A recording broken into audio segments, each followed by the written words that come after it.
民望呢樣嘢咧，係一個好飄忽嘅嘢。民望咧，去問咧，去查咧，可以好多引導性嘅問題，令到你答嗰個問題。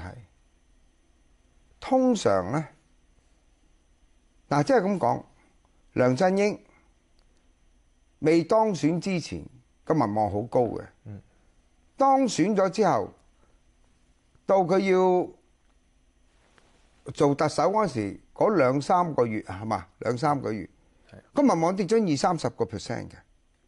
咁你點解釋俾我聽咧？係嘛？因為咧，會唔會佢有啲嘢唔係，你聽我講先。因為啲人咧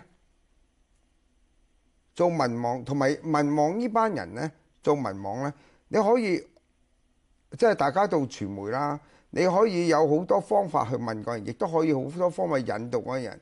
你選舉都有好多方法選舉㗎，好似長毛啦，而家出去係嘛公民提名啦。咁你話戴耀廷嗰個佢又有個方法出嚟做，即係我琴日睇到電視，而家話原來係侵犯咗私隱嘅，咁我就奇怪啦。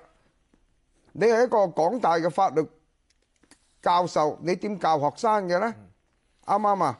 同埋你當時你做佔中嗰陣時，嚟到我哋香港咁樣，呢個人喺南拔萃畢業嘅，好似拔萃咁出嘅咁水平嘅人，丟唔丟架呢？我自己拔萃畢業㗎，我同埋講埋一句先，俾個僆仔未成年嘅黃之鋒搶咗做Newsweek 嘅頭面，真係收家。佢認為今日你做教授嘅，你都會得搞錯嗰個法律，你點樣教書呢？